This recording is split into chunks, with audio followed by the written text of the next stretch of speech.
Okay, this is going to be another quick little video. I'm going to call it Nikon, I Know Your Dirty Little Secret.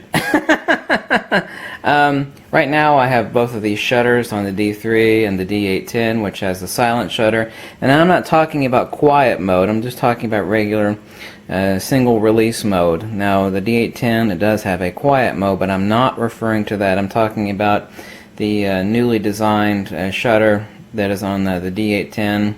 It's more silent than the D750, but obviously this is Nikon's flagship camera. You think, well, no, the D4S is Nikon's flagship camera. No, the D810, of course, has a lot higher megapixel count, is a lot more advanced camera.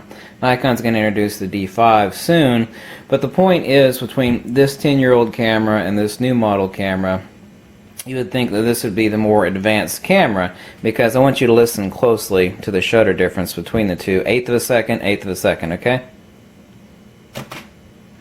Now over here, eighth of a second. A lot louder, right? You think, well, this one's more noisy, so obviously this is the inferior, older shutter.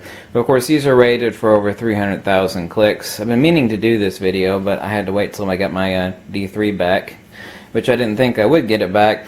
But the point of this is that I noticed this quite a long time ago, but I had to reconfirm it myself. I took 30 test shots handheld. When you're doing something handheld, nothing is obviously extremely precise. So comparing 30 shots to the D810 and 30 shots to the Nikon D3, the point is that the shutter is a lot more accurate and a lot less blur and on the D3 than it is on the D810. You're thinking, well, how could that be? It doesn't make any sense. You're thinking, well, weight counteracts the momentum created by the movement of the shutter blades. Therefore, since the Nikon, this also applies to the Nikon D700 as well, that the weight on the D3, which is enormous, I mean, it's just one heavy, monstrous Goliath beast, is counteracting the shutter movement, but that's actually not the case. The way that the new shutter exists on the D810, and it's going to be the future models on Nikon, because nature shooters obviously want an extremely quiet shutter, what's happening is it's reciprocating down and back up. So the shutter on the D810 is doing this, remember, it's going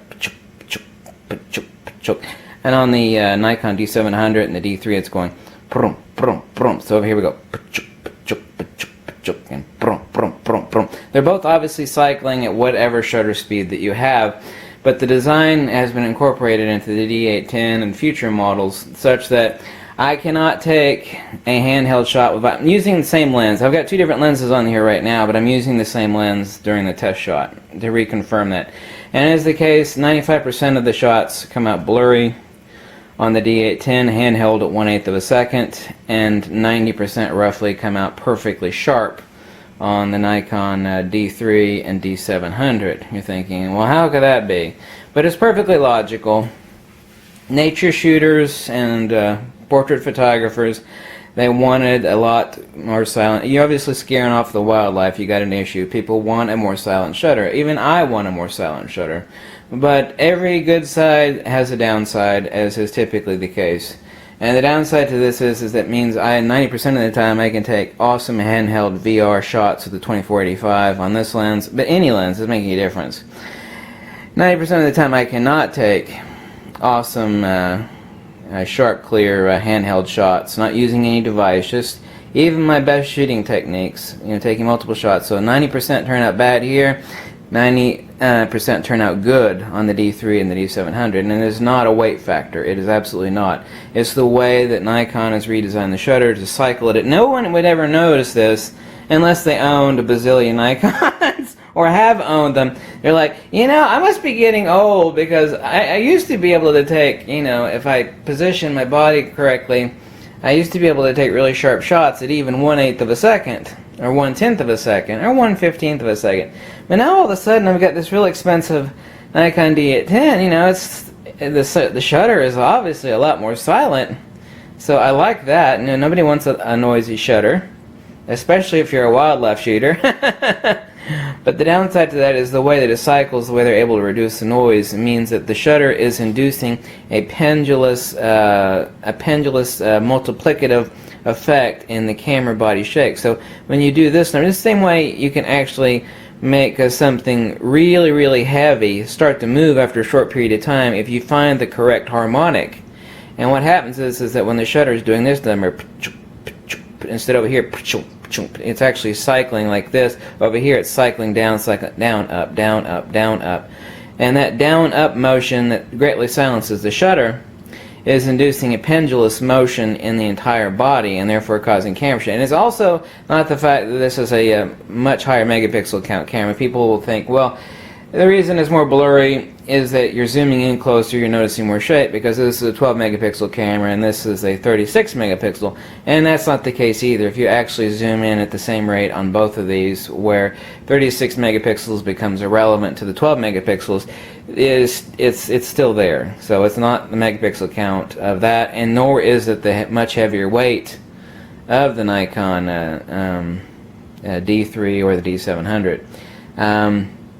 Actually adding weight to the back of the body, which is really easy using, used to do a lot of diving, used a 2-pound pack of bean bags weight to the base where I held it with my hands so that they would have a lot less momentum of travel. It still had the same issue. So there's the downside of the Nikon silent shutter, and I'm not referring to quiet mode, which this has. Quiet mode is regarding when you let off on the shutter that the mirror actually drops at that point. So instead of the shutter and the mirror dropping at once, it has a quiet mode. I'm not referring to that at all. I'm referring to simplex use of the more advanced shutter. But the downside of this advanced shutter is that on this older camera, the D3 or the Nikon D700, I have a much, well, 90% good versus 90% bad, so that kind of says it all. At 1/8 of a second, 1/10 of a second, trying multiple shots on both, it is the case. And it's just due to the pendulous multiplicative effect of how the shutter operates on the D810. Instead of going over here, it's actually cycling like this. It's not actually inducing a pendulous moment. Anyway, you get the point.